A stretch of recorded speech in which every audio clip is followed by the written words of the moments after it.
Good evening, everyone. Welcome to Unacademy, the one-stop destination for the UPSC Civil Services English medium aspirants. Welcome back to Conquer Prelims. We are here to discuss part 3 of government schemes. We are already done with part 1 and part 2, and today is the part 3 of government schemes. We will also have a session tomorrow in the form of reports and indices. It is also very important, so make sure you come back again. Before we begin, we would request you to share or pour your love in the form of sharing the videos, liking the videos and commenting on it, and do not forget to subscribe to our channel. Before we move ahead, a very important announcement in the form of UPSC Prelims Mock Test 2024. Why is this different? It is very different from the mock test that you do offline at home. This will give you a very good chance to evaluate your performance on an all-India basis. It's also important to check those areas along with those questions where you are lacking or faulting. You can go back, take these 15 days ahead and course correct using this particular test. Please make sure that you know the date. It will be held on the 2nd of June. GS will be held at 9:30 a.m. and CSAT will be at 2:30 p.m. Please make sure that you attend this. And now, before we dive into our first question, an important correction. So there was a slight error because when we were talking about the MSME criterias in yesterday's class, there has been a revision after a revision. So the revision that we had discussed before was correct, but only the medium enterprises sector was revised once again. So in terms of the next revision that happened, the investment cap for medium enterprises in the MSME criteria is 50 crore and the turnover limit is up till 250 crores. Please make sure that you have noted this down, and now we will dive into our first question.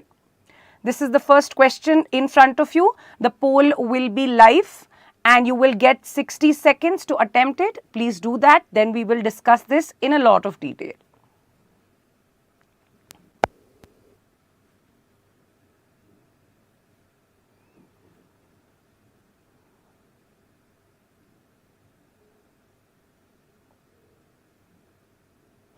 An important question indeed. Kisan credit card scheme has already been asked in one of the PYQ questions, the previous year questions in prelims, so it becomes very important for our exam again.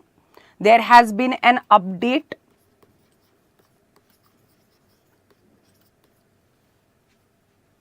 Last few seconds, everyone.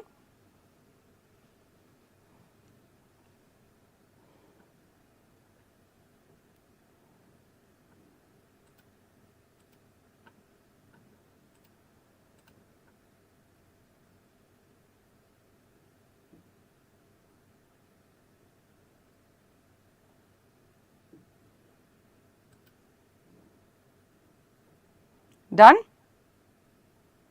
All right, let's discuss this. So most of you have voted for C, 42%. Let's analyze this question now. Consider the following statements. Under the Kisan credit card scheme, the loan amount can be used for short-term credit requirements for cultivation of crops, but cannot be used for consumption requirement of the farmer household. It's important to know in which ways can the credit be utilized for, which all purposes are permitted in the Kisan credit card scheme. It becomes really important. Why is it also important? Because there has been an update. The update is that it has been extended. Earlier it was only for the agricultural sector, but now it has been extended even to the fishery sector as well as the animal husbandry sector. That is why it is absolutely important. So under the Kisan credit card scheme, the loan amount can be used for short-term credit requirements for cultivation. That is understood because of the name, that is credit card for the farmer. So it will be used for cultivation purposes, but cannot be used for consumption requirement. let's check this when we discuss the scheme. So this is the scheme right in front of us. The KCC scheme was introduced with the objective to provide easy credit to farmers so that they can take up agricultural activities with less amount of dependence on, for instance, middlemen for credit uptake. Okay, so the use, let's understand the use first, where all it can be used. Please understand, the objective is sometimes short-term credit, and this will be helpful in order to eliminate any particular MCQ statement that can maybe trick you. So short-term credit support is the main focus in the form of cultivation of crops. It can be used for cultivation, for buying seeds, agri inputs, etc. For post-harvest expenses, transportation related to your harvest, transportation related to your grains, it can be used for that. Consumption requirement of the households. Now please understand, consumption requirement does not mean that the households can use this to build a particular house, to take up house building activities. That was one of the PYQs, and that is what we need to make sure. So consumption requirements are simple requirements like your expenses on food, your expenses on clothing, on simple services, etc. But not building related activities. You cannot take the amount for building a household. That is incorrect. Working capital for the maintenance of farm assets. For instance, there are sprinklers on the fields. They can be fixed, they can be upgraded using the particular loans. Absolutely. Investment credit requirement for agricultural activities. Now, please understand, this does not mean credit may be for tractors and harvesters. That is a huge amount of credit as well as long-term credit. Here investment would be maybe that you're laying an you're investing in a water pump, you're investing in a solar pump. Those are your investments that you can do on the farm. You cannot maybe buy a vehicle, you cannot buy a tractor, and you can also not construct a house. So those are the important uses of the Kisan credit card loans. Now it's important to know that beneficiaries who all are eligible, again important. But before that, let's understand our statement 1. So the first statement becomes incorrect because even the consumption requirements of the households can be fulfilled with the Kisan credit card loans. First is incorrect. Let's come to the second statement. Tenant farmers who do not own farmland can also be eligible beneficiaries under the Kisan credit card scheme. So this can be formed into a MCQ. It can be asked in a very twisted or a different way, that is land holding or land ownership a prerequisite or a requirement for you to be eligible for Kisan credit card scheme? The answer is no. Please understand, I will formulate these questions again and again. I will change the statements so that you do not get confused if they come in a MCQ. Clear? So that is incorrect. That is absolutely correct, that even tenant farmers who do not own land, but maybe take land on lease for cultivation, sharecroppers also, who are taking a piece of land, they are cultivating and sharing a part of the produce with the owner. They are also eligible for Kisan credit card loans. Please note that land holding is not, I've told you so many times, it's important to not just know what is, but also what is not. So land holding is not a criteria for loans dispersal. Is that clear? So that is why second is included in terms of beneficiaries. Now let's see the beneficiaries. The beneficiaries that are included, of course, are individual farmers who are owner cultivators, who own the land and are taking up cultivation. Tenant farmers who maybe have taken the land on lease are also eligible. Sharecroppers, as I had mentioned, are also eligible. Fishermen, and this is the recent update, that it has been extended even to the animal husbandry and the fishery sector. So they can also take up loan for the particular activities in that particular sector. I have also written that land ownership is not a condition. Now let's move on to our next statement. Third statement says, the loans under the Kisan Credit Card Scheme can be taken from cooperative banks and regional rural banks, but not from scheduled commercial banks. Why is that so? The interest subvention is provided by the government, irrespective of whichever bank you take a loan from. So even a scheduled commercial bank can extend a Kisan Credit Card loan. Please do not get confused in such a statement. So this is incorrect because even scheduled commercial banks can give a loan. Understood? Fourth statement. The Kisan Credit Card Scheme is limited to the agricultural sector and is not extended to the fisheries and animal husbandry sector. This is the update that we were talking about. So definitely this statement is incorrect. It is incorrect. Now out of the 4 given statements, 3 statements are incorrect and the directive word is incorrect. So your answer is C.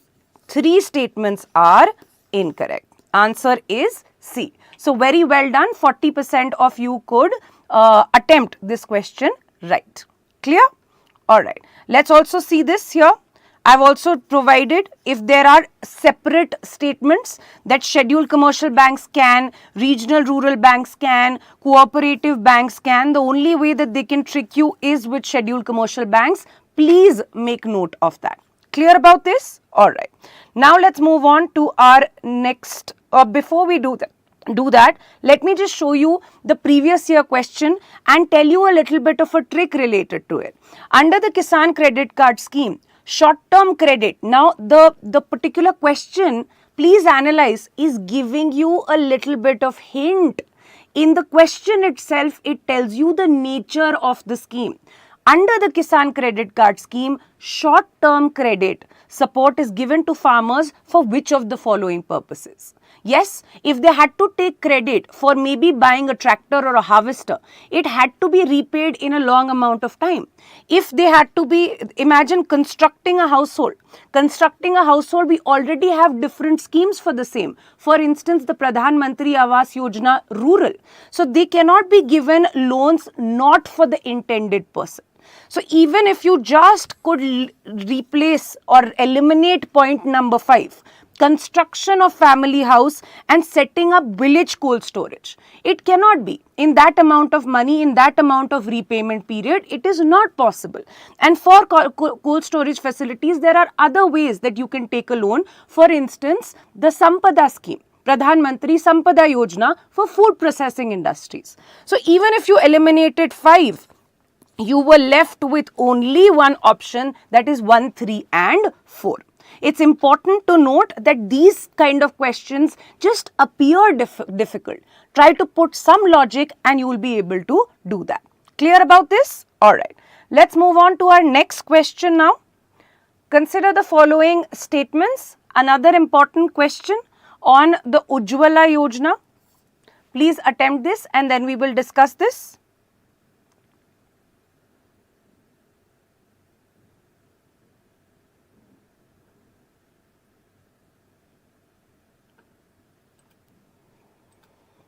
It's also important because we are in the second leg of it. So it has been, the targets have been extended. It is now reaching more beneficiaries. So it does stay in the news, is relevant for us. Last few seconds, everyone, please attempt the question.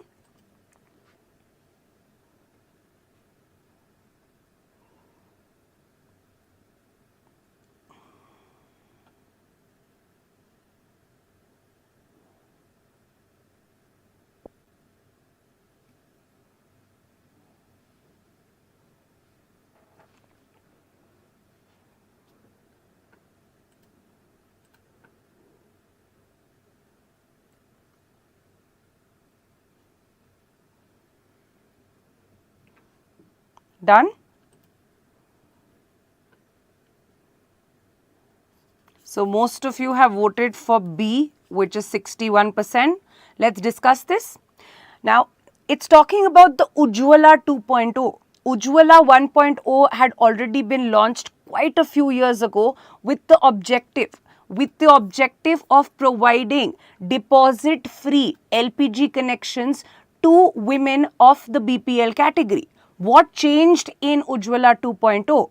What changed in Ujjwala 2.0 is that they increased the scope of beneficiaries. Now it is not just limited to BPL women or women belonging to the BPL category, but all other categories. A few other categories are also eligible in the Ujjwala 2.0 scheme. That is the point number 1 difference. So the statement 1 says the beneficiaries for Ujjwala 2.0 scheme can only be adult women below the poverty line category or in the below poverty line category. That is incorrect. That is incorrect. It has been extended. Let's see who is it extended to. An adult woman. So, of course, the previous category is already included, which was included in Ujjwala 1.0, but it has now been extended to any adult woman belonging to a poor household not having an LPG connection is eligible according to the socio-economic caste census list, maybe belongs to a SC/ST household, is a beneficiary under the PM Awas Yojana, is a beneficiary under the Antyodaya Anna Yojana, or is a forest dweller, most backward classes, etc. Now, do you have to remember everything? Maybe not. Just remember that it is not limited now till just a woman in the BPL category. It has been expanded. It has been expanded. If you get into too many details of this particular beneficiary, you can waste your time, but it's not going to benefit. Clear? So it has just been expanded. It is not limited to the BPL category alone. That is point number 1. Point number 1. So that is why first statement is incorrect. The second statement, Ujjwala 2.0 will provide a deposit-free LPG connection. Will provide a deposit-free LPG connection along with the first refill and a hot plate free of cost. That is absolutely correct. Earlier also a deposit-free connection was provided, but now another added advantage of 2.0 is that the first refill as well as a hot plate or a stove will be provided free of cost to the beneficiary. Why did they have to do that? They had to do that because earlier they thought that only a connection is enough. In order to sustain the use of LPG, you have to give an incentive to the beneficiaries to again and again refill and use the particular LPG connection. So it becomes very difficult for households to use the LPG connection if it is very expensive. If it is very expensive and the prices are a lot, and therefore a subsidy is also provided on the LPG connections. And this was also the first incentive that the first refill will be provided in Ujjwala 2.0. Clear? So that is why the second statement is absolutely correct. The scope of beneficiaries has increased as well as the benefits have increased. Can you remember that statement? Okay, so this particularly says that eligibility has expanded, we have understood. The second important statement is that subsidy for a refill has been, now earlier the subsidy for a refill was 200 per cylinder, it has been increased to 300. So if they are going and buying a particular cylinder in the market, you will notice it is not, we are still not a excessively regulating economy. So we will not monitor or cap the prices of LPG in the market. Instead, they can buy at a normal price, the normal prevailing price, and whatever, in order to reduce their absolute cost, some amount will be provided in their accounts as subsidy. And that is 300 rupees. Earlier it was 200, now it is 300. They will not focus a lot on numbers. Please understand that if there is a statement that says that is there a subsidy provided for refills, the answer is yes. The answer is yes. The other benefits are free stove connection and the first refill. That is why statement 2 was correct. Let's understand statement 3 now. Ration card is needed. The ration card is needed to avail the benefits of the scheme, and therefore the benefits of the scheme cannot be availed by interstate migrants. Just try to solve this particular statement using logic. What happened after the COVID-19 pandemic? There was a crisis. There was a lot of interstate migration. A lot of people were going back to their villages from cities. Yes, so there was displacement in terms of your domicile and where someone was residing. In that case, what will the government do? The government will make it more migrant friendly. Any scheme will be made more migrant friendly. So the only reason or the only thing that they need to do now is to self-certify. Self-certification is enough, and a ration card does not have to be necessarily produced in order to avail the benefits. Is this not logical? After the COVID pandemic, the government will be more positive or favorable towards the migrants. This is all that was needed in order to solve this particular statement. So that is why third statement is incorrect. That is not required. The fourth statement, in order to incentivize the refueling of cylinders, as I said, sustainable use, where there is just not a connection. For instance, even in the Swachh Bharat Abhiyan, only the building of a toilet is not necessary or important or enough, but the sustained use where the rural households are using it particularly, that is important. So here also just a LPG connection will not be enough, but the cylinders, the refilling successively will have to be made more economical, and therefore the particular subsidy given for refilling. Clear? So in order to incentivize the refueling of cylinders, the government mandates a price cap on the price of LPG. That is not true. The LPG cylinders will be sold at the market price.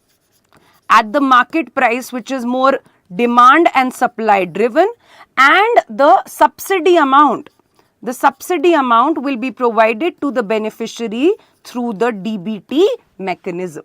Is that clear? Yes. So that is important. That is why fourth is incorrect. Third was also easy to eliminate. Fourth was also easy to eliminate. How many of the given statements is or are correct? Your answer is A. Only one statement is correct. Please try to use a lot of logic in these kind of questions. It is very, very important for you to use that logic. Everything cannot be mugged up. Please try to eliminate on the basis of educated guessing. Now look at here. Look at this. This is an article that I've attached. It was 200 per cylinder for up to 12 refills. It has been extended. Now it is 300 per cylinder. Okay, so you don't have to get into a lot of factual details. This is enough. Even if you do the statements, you know the main provisions of a particular scheme, you are sorted. Okay, I have also attached this. If you want to revise in case, please do that. It is up to 12 refills a year. In one refill, you get a 300 rupees subsidy. It was increased. Clear? So please check this out later whenever you get time. This is just to give you more clarity. Now we will move on to our next question. Next question, everyone, live on your screen. Please attempt it. 60 seconds. A very easy question indeed. There should be few easy questions. UPSC does that too.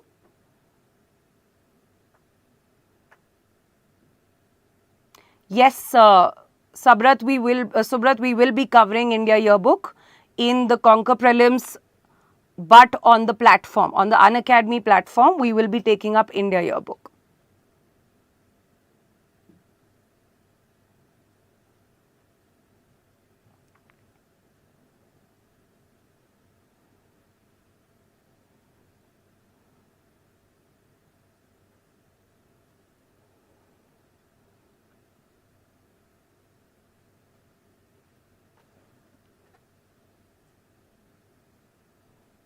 Last few seconds, everyone.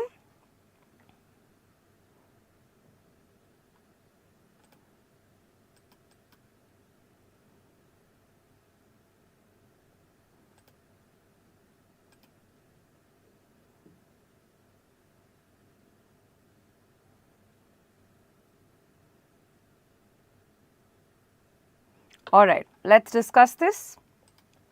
An absolutely easy question. It did not require you to know a lot, yet we only have a 56% right poll. It's very simple. These are 3 schemes or missions clubbed together. It is just asking who has launched these particular missions. That is it. Atal Innovation Mission was asked earlier as well, but the other 2 become important, or at least aspirational districts program becomes important in that context. So who is launching these particular missions? So Atal Innovation Mission basically to transform the innovation space in the country with the establishment of Atal Tinkering Labs, incubation centers, which can be places to facilitate research and development, is an initiative of Niti Aayog. Aspirational Districts Program, what is it? It is basically there are few districts extremely backward in terms of human development indicators, in terms of economic indicators, in terms of infrastructural indicators. So those particular districts have become the focus, and the idea is to converge all the particular schemes that are already existing, collaborate between the center and the states and the district administration, and bring these particular districts at par with the other districts. That is very important. And Sathi project is particularly about making few states models in terms of state or school level education sector. You do not have to get into a lot of details. Just remember that if these are clubbed together, especially the aspirational districts, it is a initiative of Niti Aayog. D is your answer. It is not a difficult question, so I will not put a lot of time in it. Let's quickly see the descriptions. So Atal Innovation Mission involves a lot of Atal Tinkering Labs, where you could basically promote innovation in the form of different technologies. You could make children accustomed to new age technologies such as Internet of Things, 3D printing, robotics, etc. They also are setting up incubation centers under the Atal Innovation Mission, where the industry and the academics both can come together. Universities can come into particularly doing research. A lot of innovators can have a prototype developed in these incubation centers for improving the innovation environment in the country. So Atal Innovation Mission is that. Sathi initiative is sustainable action for transforming human capital education. It's just launched in a few scheme. It is an old scheme.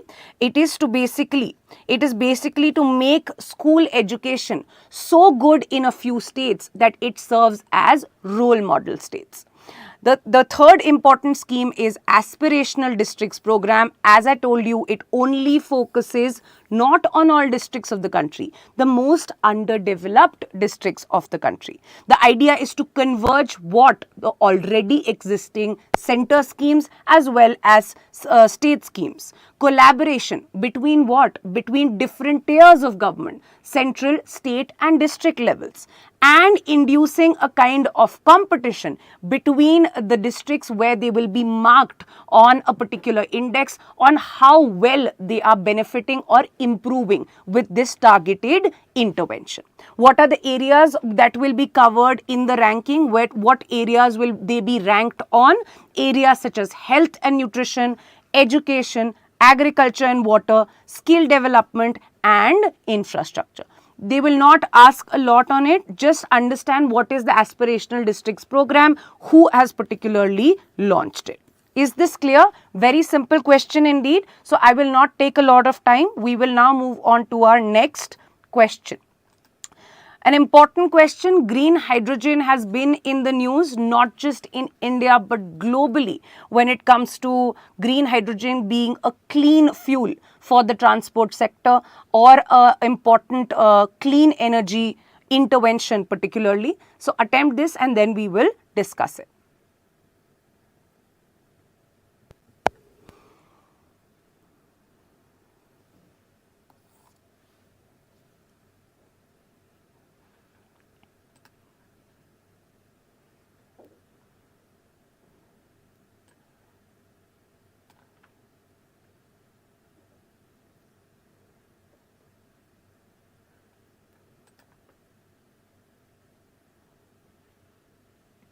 Last few seconds, everyone.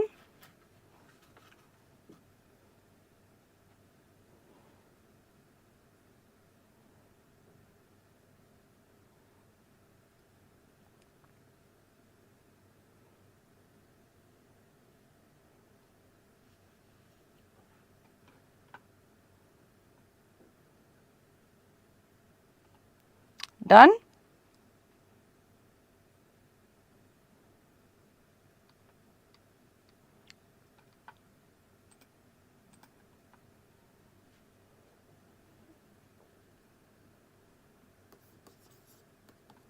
Most of you have voted for B. Let's discuss this.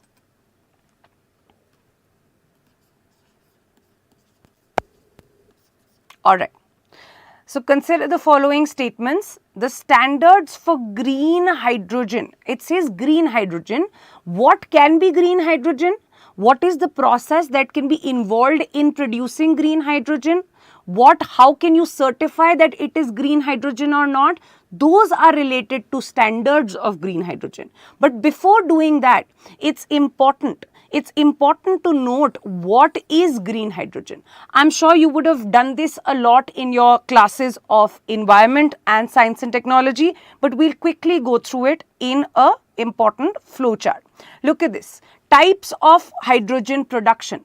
On the basis of how it is being produced and what is emitted, it can be termed as green hydrogen or not.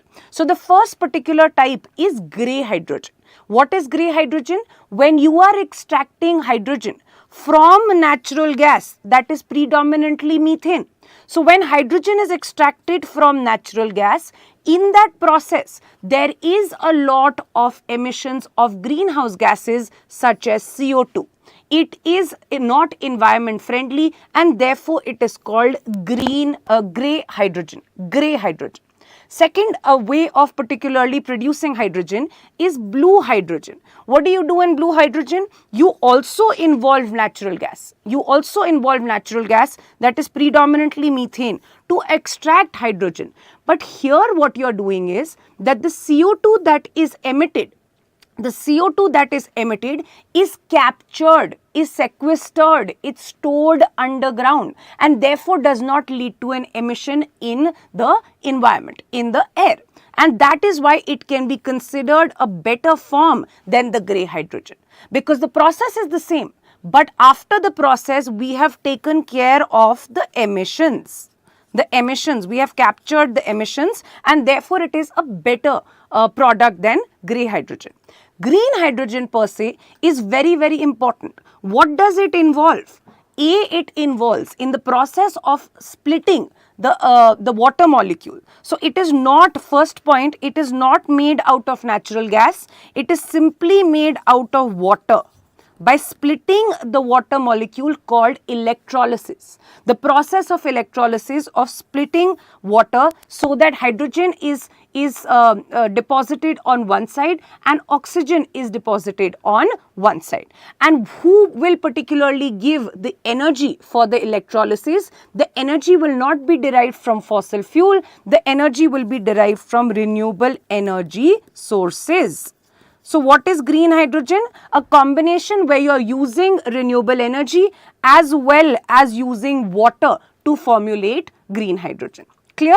Is that understood, the process? Now let's discuss the statement. So the first statement says the standards for green hydrogen have been defined. What constitutes green hydrogen in India? Which process, the usage of which process, what amount of emissions can be allowed for a particular hydrogen produced to be called as green hydrogen. That is what we mean by standards. So the standards for green hydrogen have been defined by which ministry? Point number one, they have been defined by the Ministry of New and Renewable Energy. Absolutely correct. Absolutely correct. Point number one can be your MCQ. It's very important. Very important. Why? Because we are looking for greener options. We are looking for less polluting options in the areas of transport. And that is why I had attached that particular news item as well. This was this year itself, where our Prime Minister had launched the first hydrogen-powered ferry in Varanasi. So hydrogen becomes very important as a clean source of transport to decarbonize the transport sector. Okay, all right. So first, statement 1 is absolutely correct. Statement 2, according to the defined standards, it will be considered green hydrogen if during the production of 1 kg, when you produce 1 kg of green hydrogen, it will not emit more than 1 kg of CO2 or CO2 equivalent. That is the particular statement. Clear? That statement is incorrect because according to the standards that have been defined, for 1 kg of green hydrogen, 1 kg, what is permissible is 2 kg of CO2 equivalent, CO2 or CO2 equivalent. Is that understood? This factual information does get important because green hydrogen is such an important area. So statement 2 is incorrect. It is incorrect. Another question that can be framed is that in India, for defining green hydrogen, the process or the production can only involve electrolysis. Is that correct? Is that correct?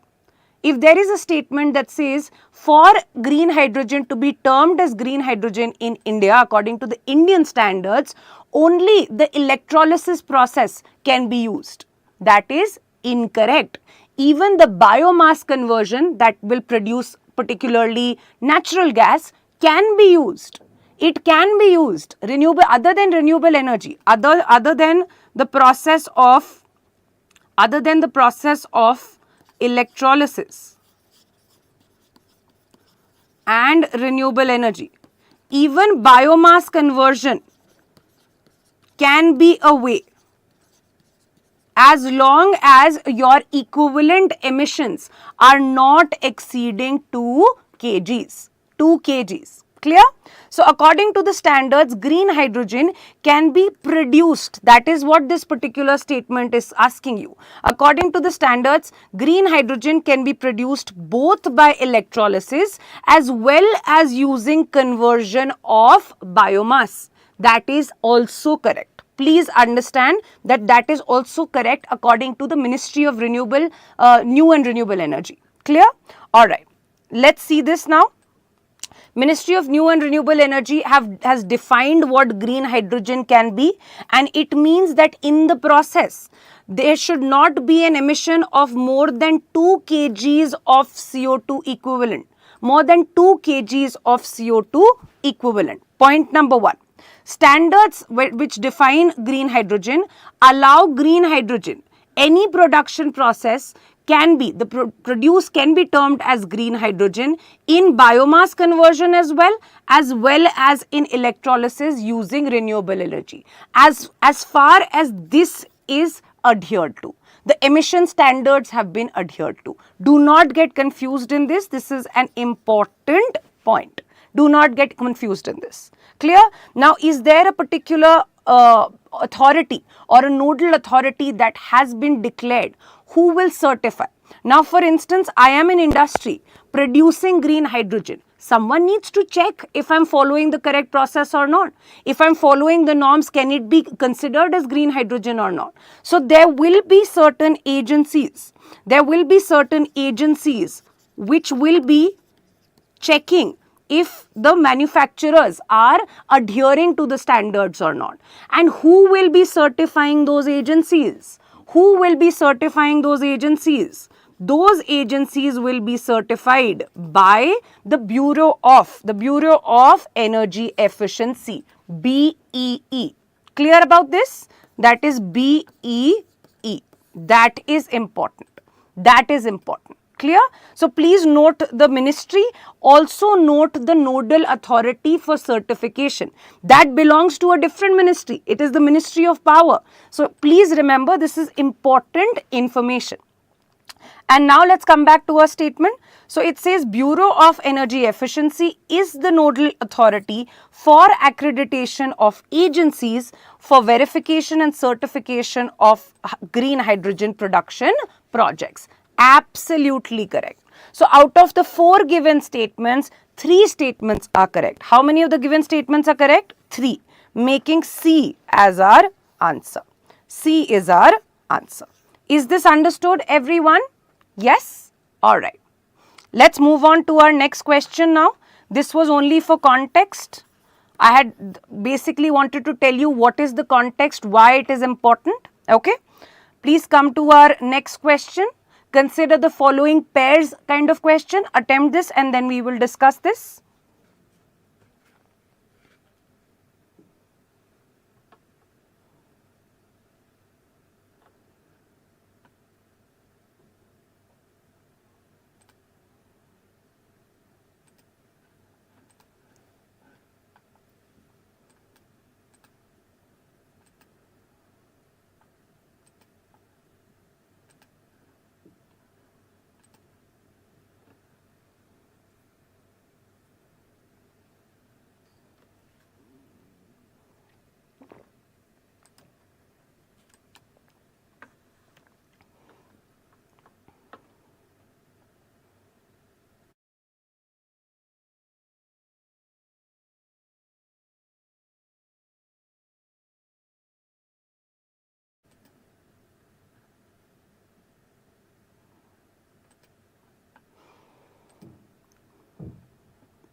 Done?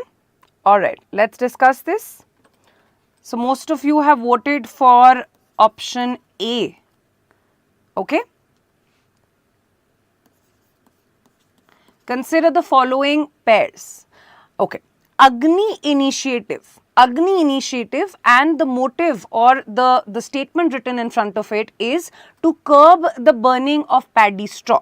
Let's check that. That is first of all incorrect. The Agni initiative is not to curb the burning of paddy straw, which is a huge problem in the areas of Punjab and Haryana.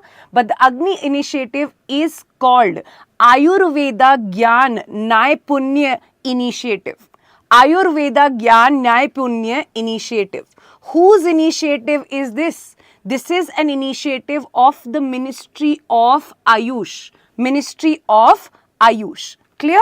So, what is this particular initiative? It is basically a portal. It will be a platform where all the Ayurveda or Ayush practitioners can come and provide their knowledge. They can provide their specific treatment options. Any kind of knowledge sharing can happen. They can also collaborate in order to provide a particular regime for a particular disease, etc. So, it is an important platform which will be given to Ayush practitioners or Ayurveda practitioners for reporting their innovative practices so that they can come in the mainstream. The practices can be recognized formally. That is the objective of it. Clear? So, other regimes, more treatment options, and it can also be a classic place for collaboration where data is provided in one place. So, that is all that you need to know. There is nothing, just even if you know the motive of what is the Agni portal or platform for, that is enough. Let's see the second one. Microsites project. Now, what is microsites project? Microsites project is not R&D labs to promote innovations. That is incorrect. When we were talking about Ayushman Bharat initiative, it is important to note that there is also an Ayushman Bharat digital mission so as to make the benefits seamless across impanel hospitals for the Ayushman Bharat or the Jan Arogya Yojana. It is important for every hospital to be in a way. So, what the microsites project does? Who is it launched by? Point number one, it is launched by the same authority that is responsible also for the implementation of the PM Jan Arogya Yojana. So, it is National Health Authority that is responsible for it.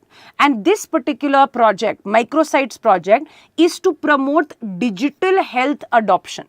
And what all will it bring together? It will bring together all a cluster. It will be a cluster of all small scale clinics, nursing homes, pharmacies, labs, etc., which are ABDM enabled. What do you mean by ABDM enabled? Ayushman Bharat Digital Mission enabled, where you can have a seamless flow. A patient's records can be extracted, and a patient's health ID can be accessed in order to give them cashless treatment. So that is the microsites project. This is all that you need to know about it. Clear? Let's see the third one. The third is Mahir. MAHAR, Mahir. Is it relating to the supercomputing mission? Is it a supercomputer? It is incorrect. Please note that Mihir is a supercomputer, not Mahir. That is a different objective. Let's see what Mahir is. It's important. It is Mission on Advanced and High Impact Research, launched to leverage which technology? Launched to leverage technologies which can make the power sector better. The power sector better, more environment friendly, better performing, etc. So what is the objective of Mahir? The objective of Mahir is to develop indigenous technologies which can improve the performance of the power sector. It will be a collaboration between the government, between the academics, basically your universities who are who are particularly taking up research projects, as well as the industries. So it will be a multi-stakeholder initiative. Which are the areas that it will focus on? Of course, EV vehicles, electronic vehicles are the focus for the government. So alternatives to better battery technologies, better storage technologies, green hydrogen for mobility, as we have already considered. So cleaner fuels for mobility, technologies such as carbon capture, geothermal energy, and nanotechnology to improve the performance of EV batteries. So these are going to be the area in the power sector. Powering what? Generally the transport sector we are talking about here, and this will be funded both by the Ministry of Power and the Ministry of New and Renewable Energy, along with certain government PSUs. Why certain government PSUs? Because those PSUs will also give a lot of advice in terms of what is the industry prepared for. So that is also important. Is it clear? Mission on Advanced and High Impact Research is for emerging technologies, to do research in emerging technologies for the power sector. That is Mahir for you. So which of the given statements is or are correct? Which of the given statements is or are correct?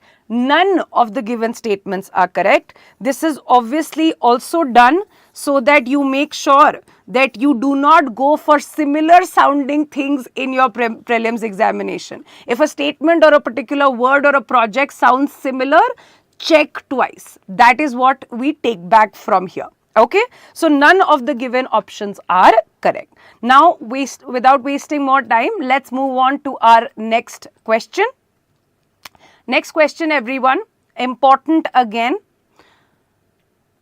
A month prior to this, a month ago, there was a whole Hindu article, a whole Hindu analysis about the Pradhan Mantri Awas Yojana, the urban component of it. There was a huge analysis, and therefore it is important for us to know a certain few features regarding the particular scheme. Few seconds, everyone. Attempt this in the polls, please.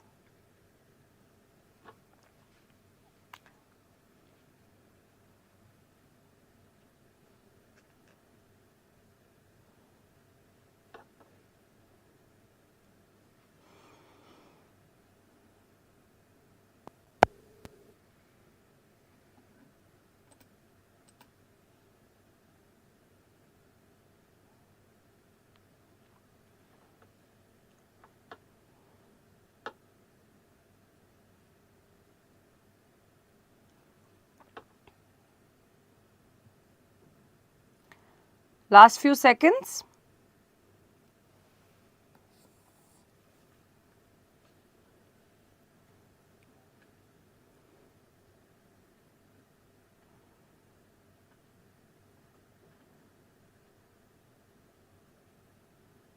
Done.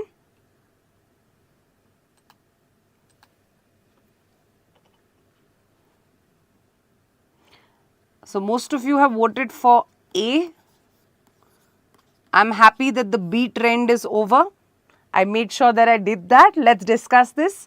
Consider the following statements. Pradhan Mantri Awas Yojana Urban. Pradhan Mantri Awas Yojana, the urban component. This particular question is based on that. There was a huge analysis in one of the Hindu editorials. It is important. It has been discussed again and again. Okay. So Pradhan Mantri Awas Yojana, first thing it says, is a centrally sponsored scheme by the Ministry of Housing and Urban Affairs. Is this a right statement? This is an absolutely right statement. It is a centrally sponsored scheme launched by the Ministry of Housing and Urban Affairs. There's nothing wrong with this particular statement. Let's understand statement number 2. Statement number 2 says, now this particular yojana or scheme was with the promise of providing around 2 crore houses by the year 2022 to the urban poor or the urban needy. What happened is that we've not been able to achieve that target, and therefore this scheme was extended. If it does get extended and it has not been asked before, it does become important for us. Okay. Second statement is, only the economically weaker sections, EWS category, can avail the assistance under the beneficiary-led individual household construction component of the Pradhan Mantri Awas Yojana Urban. Okay. So please understand, Pradhan Mantri Awas Yojana is in a way an umbrella kind of a scheme. There are multiple components of the scheme, right? So in a few components, there is one eligibility. In the other component, there might not be the same eligibility. So it becomes important. Now we will not discuss all the components, that's not important. Few components that are important in terms of the government's contribution are important to understand. So we will keep our focus limited to those in case that becomes a question. Okay. So this component that it's talking about is which? It is the beneficiary-led individual household construction, that the individual is taking up their own construction for a particular house and the government is providing some amount of assistance. Who is eligible for this component of Pradhan Mantri Awas Yojana? That is the particular question. Now please note that this statement is correct. Only the EWS sections, the economically weaker sections, will get assistance under this particular component of Pradhan Mantri Awas Yojana. Clear? It is around 1.5 lakhs. You do not have to remember the facts. They will not ask so much. The only way that they will ask is who are the beneficiaries who are eligible in the same component. Okay, but what is the problem? The problem is that when you are talking about Pradhan Mantri Awas Yojana, there is a second component. The second component is in statement 3, expenditure on the credit linked subsidy scheme. The credit linked subsidy scheme. So one is beneficiary led construction. The second is credit linked subsidy scheme. So here only the EWS were eligible, but in the credit linked subsidy schemes, not just EWS, but also low income groups and middle income groups are eligible. They are eligible in that component of Pradhan Mantri Awas Yojana. What happens in this is that particularly loans can be taken. And the government in a way provides for interest subvention on that credit that you take. Clear? So it is also logical when there is a financial assistance. Why will the government give financial assistance to more prosperous groups such as low income groups and middle income groups? The absolutely needy groups will be the economically weaker sections. So if there is a assistance in the form of direct assistance, it will be only given to the EWS section. Versus when there is a credit linked subsidy, for instance an interest subvention where maybe you are just reducing the interest amount, but the beneficiary will have to take a loan and have to repay the loan. That can be extended to other beneficiaries as well. So this is a logical point. Please understand this with the second component of the scheme. Okay, so expenditure on the credit linked subsidy scheme, a component of Pradhan Mantri Awas Yojana, will be fully borne by the center. So this particular expenditure, so it is a centrally sponsored scheme, but when you talk about the expenditure in this component, that will be totally by the center. That will only be by the center. That is the important point. And here your other beneficiaries are also included. I provided a chart in the next slide so that you don't have to worry. So this is absolutely correct. How many of the given statements is or are correct? All three given statements are correct, making D as our answer. D is our answer. Let's look at the chart for easy reference. So it has been extended. Pradhan Mantri Awas Yojana, it's a centrally sponsored scheme. So the contribution of both center and states, clear? And it will include, if it says that it is only limited to EWS, that Pradhan Mantri Awas Yojana is only limited to EWS, that is incorrect. Other groups can also be taken up. Other groups are also beneficiaries, but only in one component of the scheme. Clear? Which is that component? Credit linked subsidy scheme.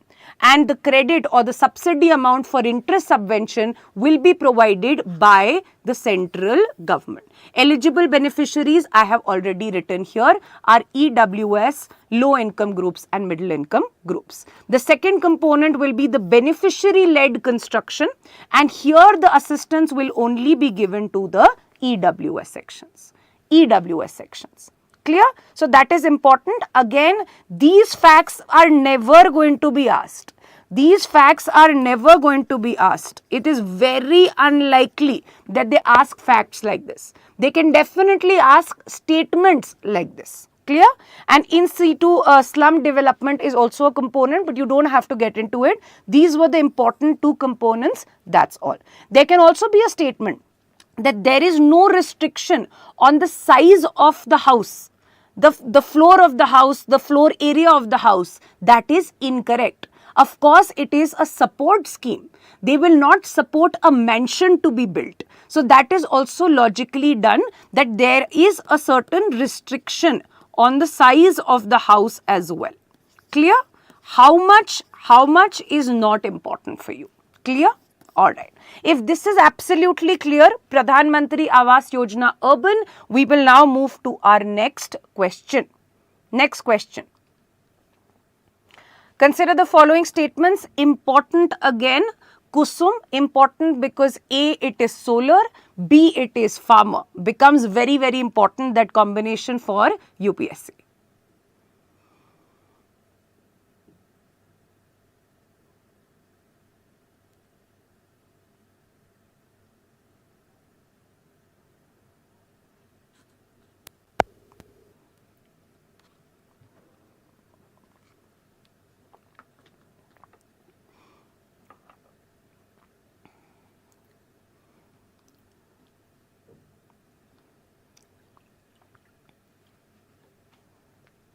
Alright, done? Last few seconds.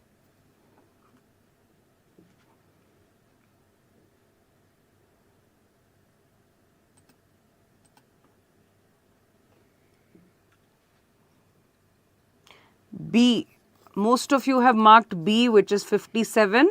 For those of you who are saying the question pattern has slightly changed, that is exactly, you cannot predict the unpredictable. So do not try to predict, try to mark the options based on a lot of logic, on a lot of learning, try to recycle every information that you have in order to solve the question. Okay? Consider the following statements. Let's understand this. Kusum, the particular yojana called Kusum, is a solar powered scheme or a solar power scheme which will allow the farmer to install off-grid solar decentralized plants. So they can have a solar power plant on their fields to be used for personal use, but there is no provision for selling electricity. Why is that so?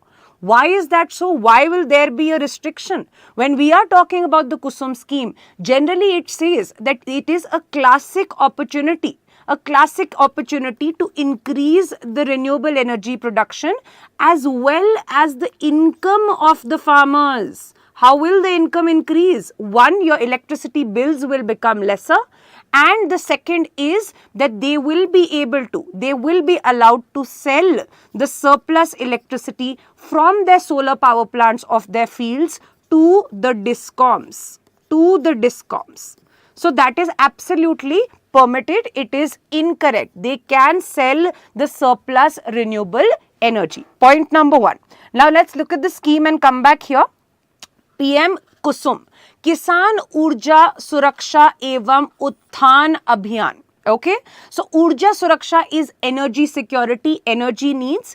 Evam Uthan is the increase in their their development or increase in their income related initiative. Whose initiative is this? It is Ministry of New and Renewable Energy, MNRE. It has a few components, like how we did also the components of Pradhan Mantri Awas Yojana. Let's look at the components very briefly. Okay, so component A, basically what this particularly does is that you can install, the particular farmer is eligible to install decentralized solar units on their farms, on their farmlands, barren lands, etc. And any surplus that they generate, they can sell that, connect it to the grid and sell it to the discoms. Component number 1. Okay, component number 2 is that in a way, whichever water pumps that they are using, the water pumps are generally using a lot of electricity, a lot of power, thereby creating a lot of electricity usage bills. So those can be made into standalone solar agricultural pumps. It is also important for those areas which are remote areas, not so properly connected on the grid, where electricity is a big issue. So those can have standalone solar agricultural or water pumps, which are important for the development of even remote areas. Clear about this? Component 3 is that the individual grid connected agri pumps. So whatever already water pump or agricultural pump that you have, you make it solarized. You make a solar version of it and allow it to be connected to the grid. So basic components, you don't have to get into details. Whatever details are required are already in the MCQ in a question format. Let's do this. Now, so first is incorrect. Let's see the second one.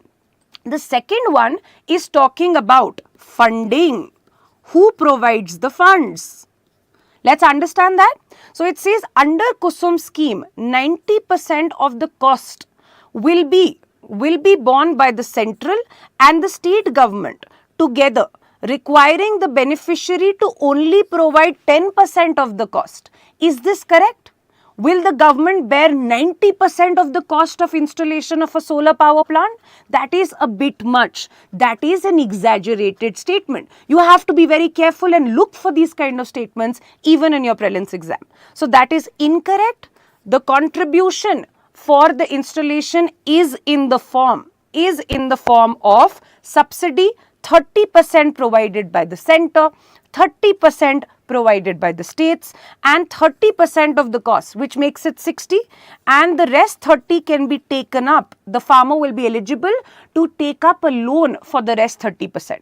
So in total, the upfront cost that the farmer, the beneficiary, will have to provide is just 10%. But that does not mean that 90% is provided by the center and states.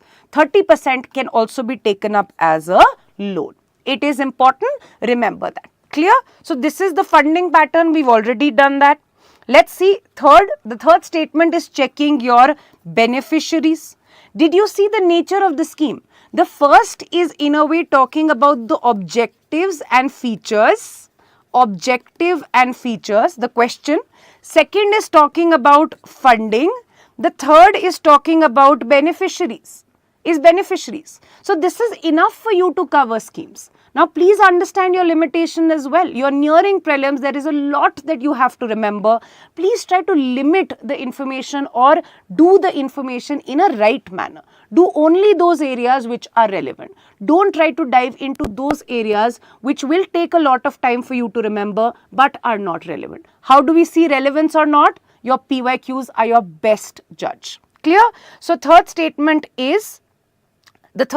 is farmer producer organizations can also be beneficiaries under the Kusum scheme. Is it only limited to individual farmers? No. Even the farmer producer organizations can be beneficiaries under one component of the scheme. So a blanket statement that says that farmer producer organization, which is a legal entity of multiple farmers coming together and taking up agricultural activities, marketing together, etc. So they can be eligible in the Kusum scheme. So 3 is correct. Please understand that. So how many of the given statements is or are correct? The answer is B. The answer is sorry. I'm sorry about that. The answer is A, not B. 2 statements are incorrect. Only 1 statement is correct. The answer is A.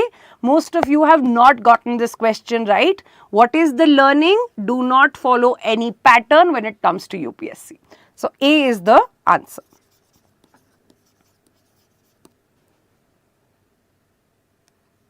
Clear everyone? Alright. Let's move on to our next question.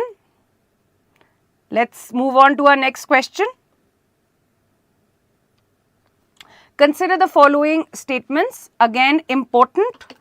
The scheme is difficult to be formulated into a lot of MCQs. There is less scope of elimination or made into an MCQ. So we will dive into other topics, what are related to fisheries per se, and understand that sector a bit. So PM Matsya Sampada Yojana is your question.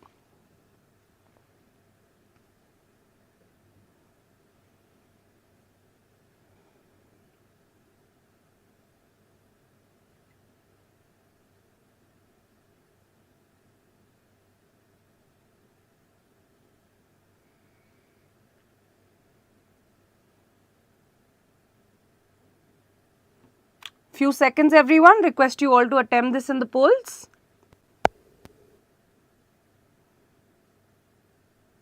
Tushar, some tricks we provide, but those tricks are not the sole way of solving the questions.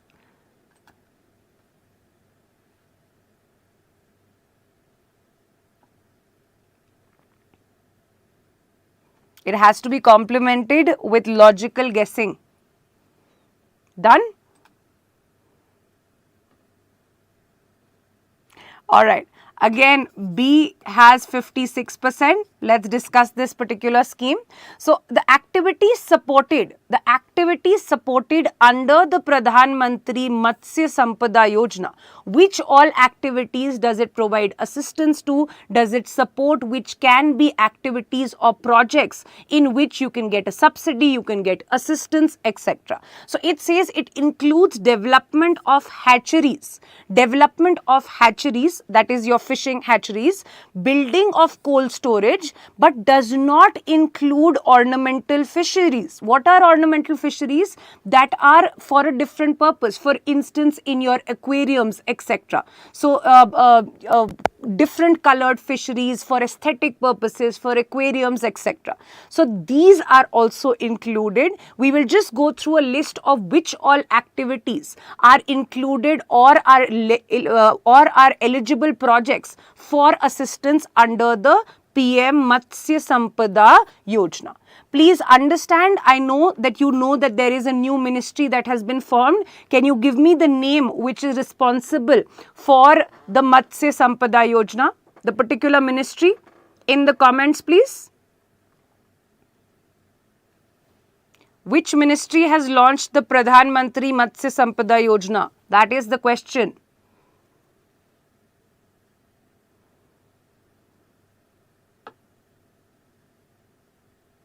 Yes, that is absolutely correct. It is not Jal Shakti, it is not food processing, it is Ministry of Fisheries, Animal Husbandry and Dairying.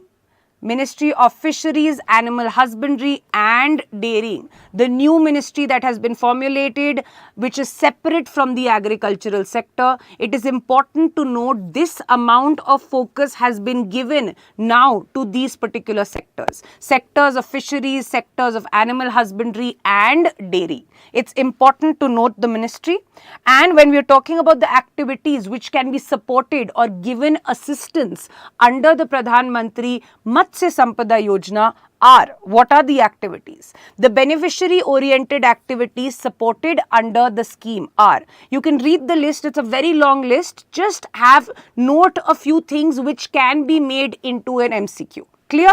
So development of hatcheries, construction of grow out basically ponds for inland fishing, recirculatory aquaculture systems. These are simply aquaponics. Aquaponics. Clear? So this is a new type of agriculture, a type of hydroponics also, but involving fisheries. We will discuss this. Cage culture, open sea culture, seaweed culture, construction, ornamental fisheries, recreational fisheries are also included. The best way to do this kind of a long list is whatever you think can be made into an MCQ. That looks a little different from the already existing options. Try to remember that. It will make your process a little easier.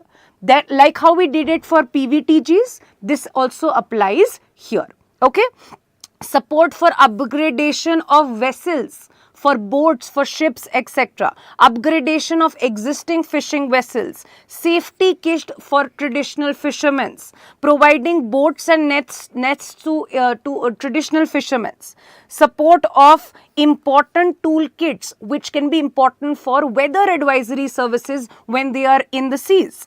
Construction of, please note, even construction of cold storage, any value addition kind of a storage, any food processing relating to fisheries, value addition relating to fisheries, those can also be included in the same. Clear about this? Any testing labs when it comes to fisheries can also be included. Alright, so just go through the list, try to see the options which are a little different in order to make the process easier. What are the objectives of the Matsya Sampada Yojana? To improve or to fill in the infrastructural gaps in the areas, for instance, post-harvest losses. There will be provided cold storage facilities so that wastage is minimized. The fishes can be kept for a very, very long time. They can be exported and we can tap in the potential of our blue economy and bring in a blue revolution.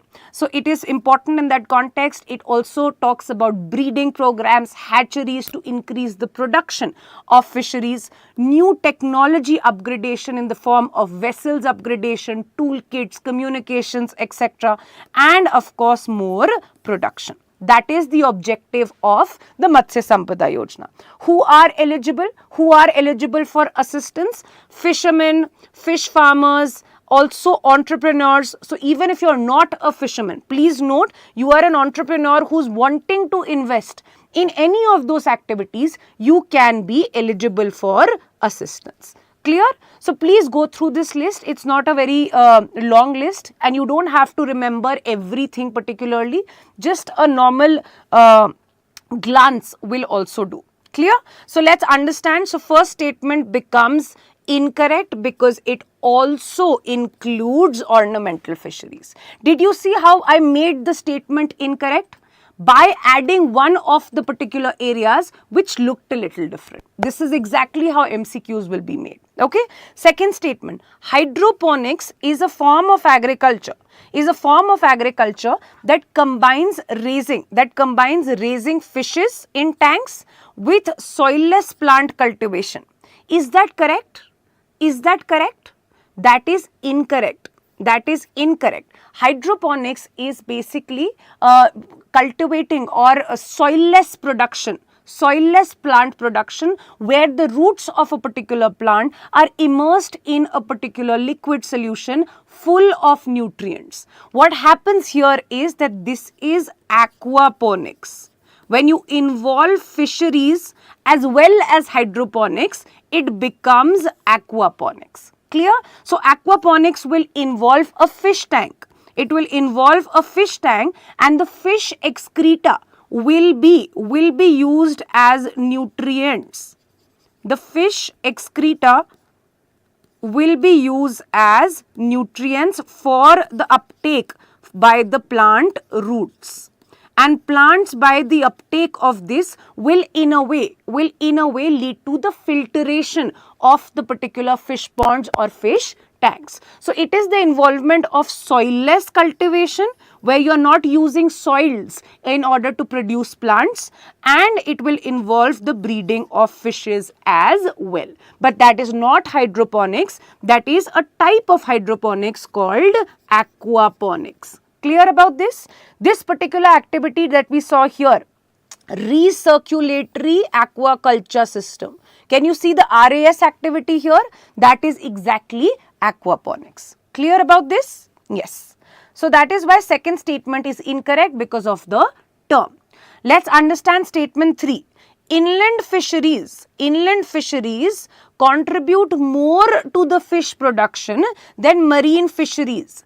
UPSC does ask a lot of trends, at least a comparison, that which areas contribute more to the fish production in India. It is important to note that, and maybe this seems different because you are used to understanding fishes in the coastal areas, in the marine areas, but this is absolutely correct. The inland fisheries being the fisheries in ponds, in streams, in river waters, in breeding centers. So inland fisheries are contributing. Please note this, inland fisheries are contributing more than the marine fisheries when it comes to India's fish production. Absolutely correct. Absolutely correct statement. Please remember this for prelims. It is important, the trends. So how many of the given statements is or are incorrect? It is asking. Finally, B is the option. B is the right answer. Okay, finally B1. Yes. Let's see the last trends when it comes to fisheries. A few trends I've added so that every prelims related fact is provided in one place. Aquaponics we have already discussed. It combines fishes in tanks, which is also called recirculating aquaculture. Please remember, if they even use this term, recirculating aquaculture, it will mean aquaponics. Clear? So, and soilless plant culture, which is hydroponics. Clear? The nutrient rich water is provided by the excreta of the fishes, and the plants in a way filter the water for the fishes. Clear? Now let's see the prelims trends and facts. This is the important fact that you need to remember. Inland fisheries contributing more to the production than marine fisheries. Almost 70% of India's production. Just remember, to be on the safe side, more than 60%, close to 70% of India's production is due to inland fisheries. This is a particular data from March 2023. Sometimes it keeps fluctuating, but if there is a statement, yes, it keeps fluctuating. Sometimes we are second, sometimes we are third, but please remember, if it's so fluctuating, UPSC will not frame a question like that. They will not frame a question like that. What they can frame is that India is amongst the top 5 countries when it comes to fish production. When it comes to fish production, that will definitely be correct. That will definitely be correct. Clear? How much are we contributing? Almost close to 8% of the global production is from India when it comes to fisheries. Please note that, to be on the safer side, just remember that we are top 5 definitely. Alright? Alright. Let's come to our next question. Consider the following statements. It's a short question. We'll go through it quickly. The Vibrant Village Program. Vibrant Village Program. Please attempt the question in the polls.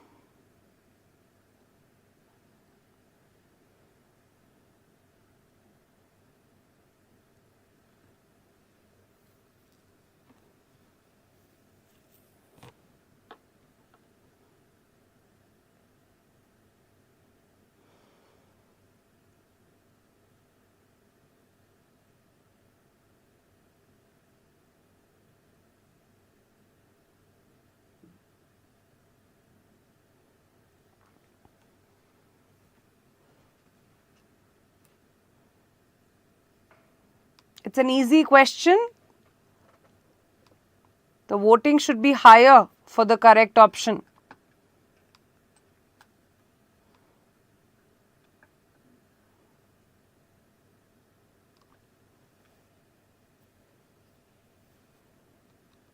Done?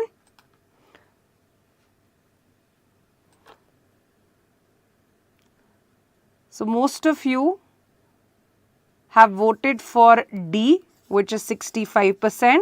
Well done. It was a relatively easy question. I wanted and I was hoping that this will be the percentage. Let's discuss this. The Vibrant Village program. Why is this particular program important? In the border areas, it is important to have your habitations. It is important that your border areas are administered well. There are settlements. Otherwise, specifically those border areas which are bordering China are basically, they are settling a lot of population, a lot of villages in and around areas that are bordering India. India also needs to do the same in order for better border monitoring, in order for sovereignty claims. It is important to settle or to basically focus on the development or infrastructure of the bordering villages, the villages that are around the international borders. Clear?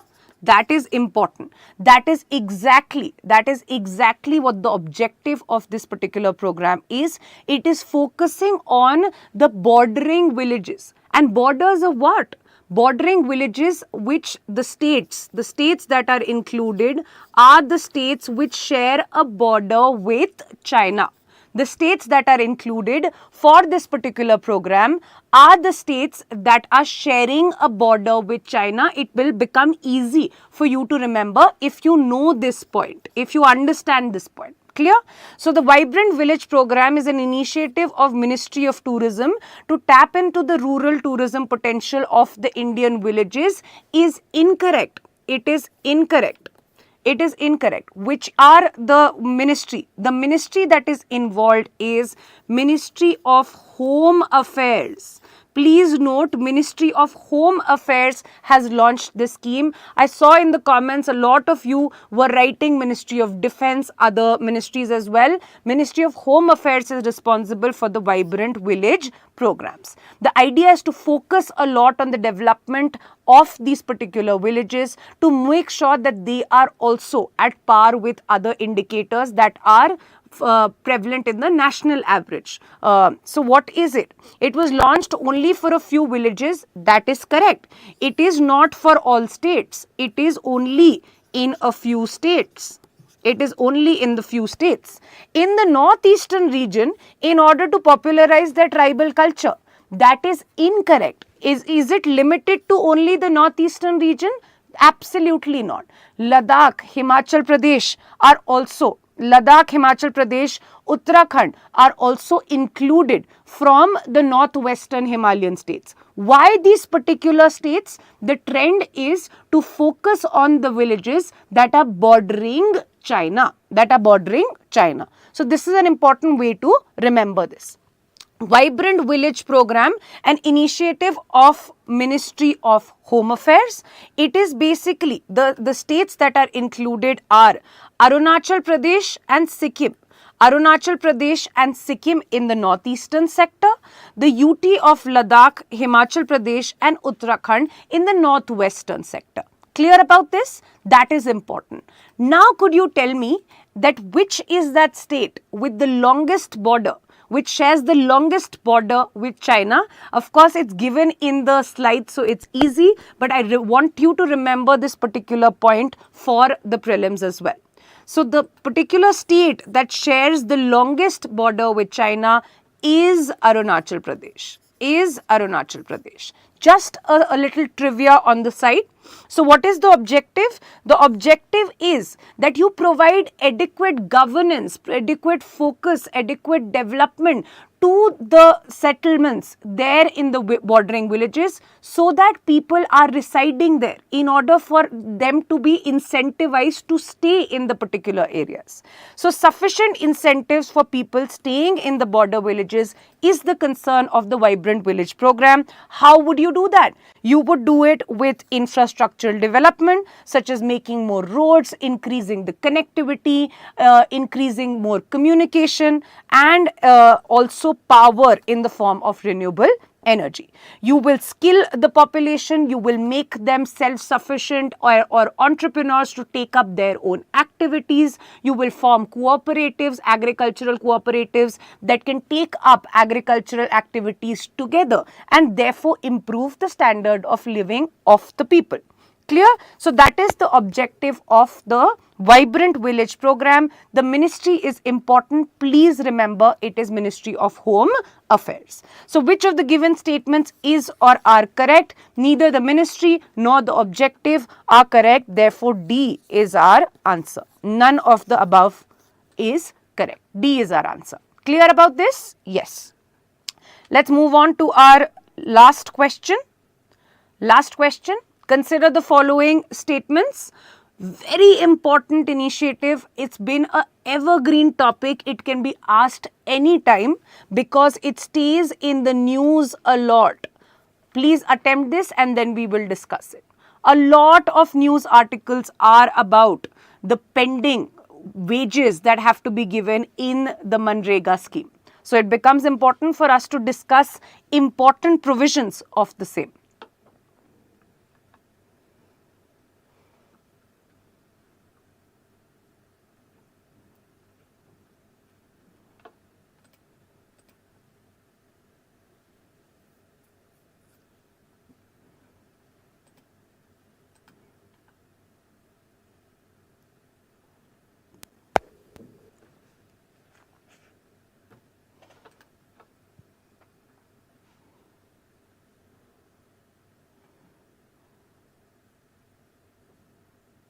Last few seconds, everyone.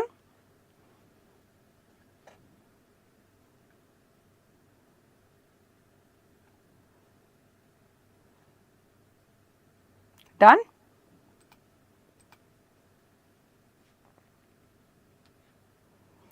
Okay, so most of you have answered C, almost half of you, 50%. Let's discuss this. Consider the following statements.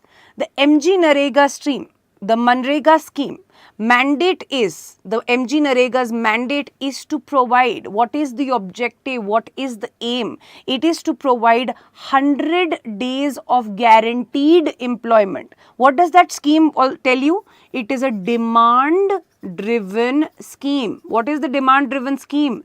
That if someone asks for employment, if someone requests to be employed, they will have to be given the particular job. It is not government's target that we have decided that we will build only these many houses. It is a demand-driven scheme. Clear? So it is a mandate. The mandate is that the government is legally obligated to provide 100 days of guaranteed wage employment per year to an adult member of a rural household who volunteers. The important point is that it is not that you can volunteer and claim as a matter of right skilled labor, skilled work. But unskilled manual work you can volunteer to do, and the government will be legally obligated to do that. Clear? So that is important. Unskilled work is important.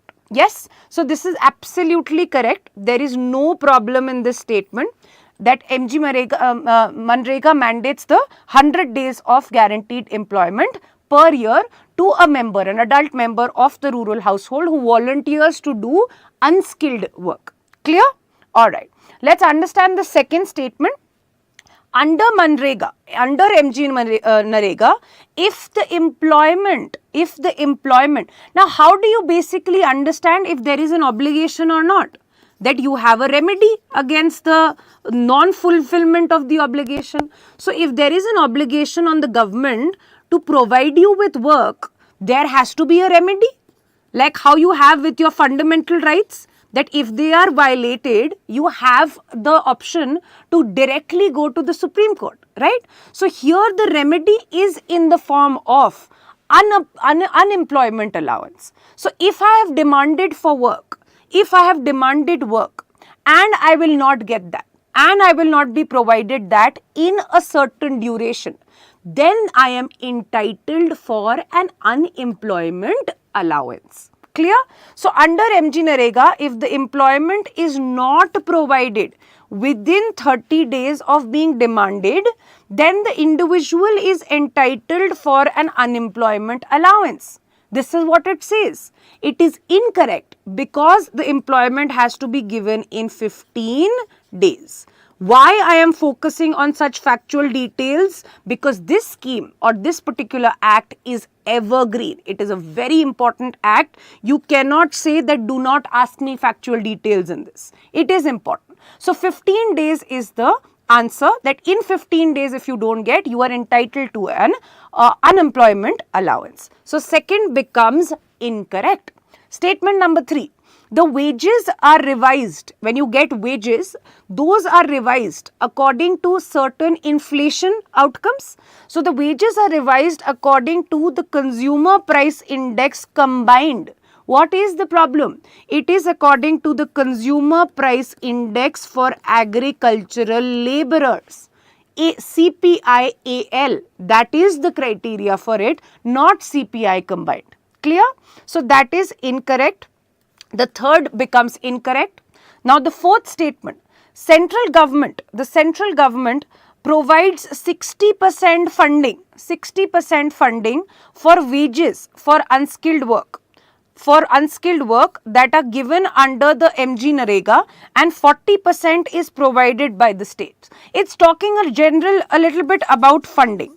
Please note the amount that has to be provided for wages of unskilled work is 100% provided by the center. The wages or the amount or the revenue that is provided for the wages that are given to the unskilled sector or the unskilled laborers in MG Narega is provided 100% by the center. 100% by the center. Where is there a combination between the center and states? The combination or the contribution by both is in the area of material.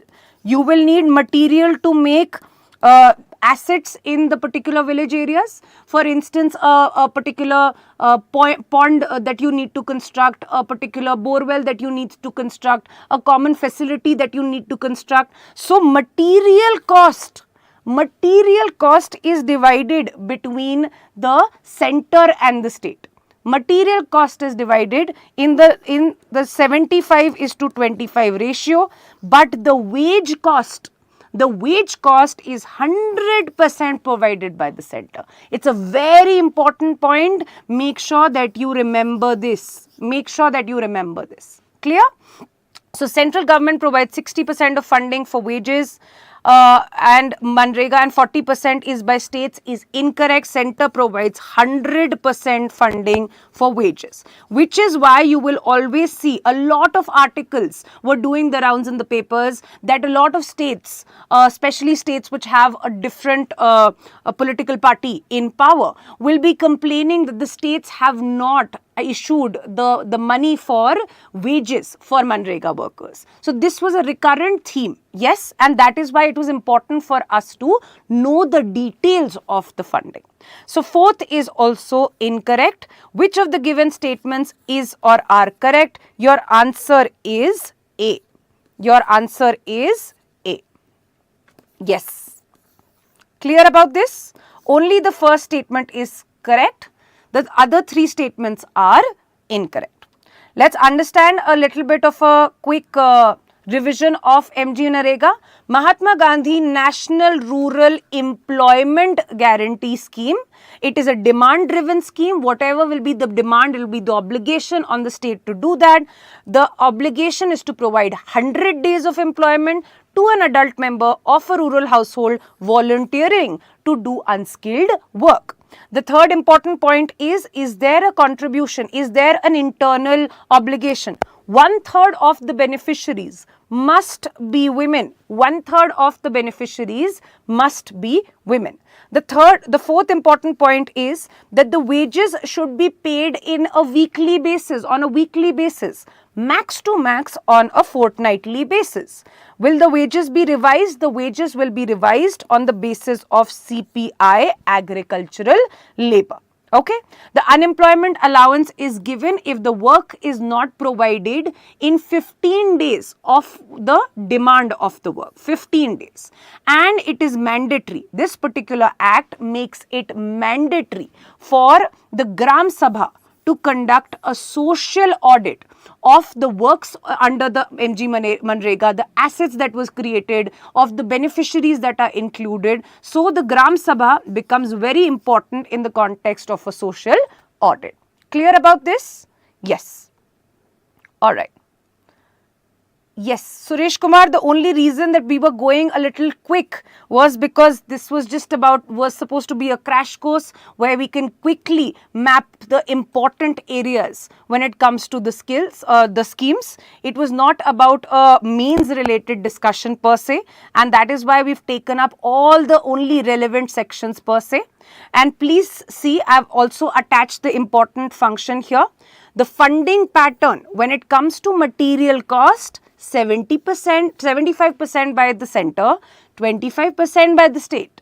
When it comes to wages, 100% by the center, 0 by the state. That is an important criteria that you need to remember. When you talk about cost division, when you talk about how much are you spending in wages versus the material, then 60% of the total Manrega budget should go in wages and only 40% should be for materials. Clear about this?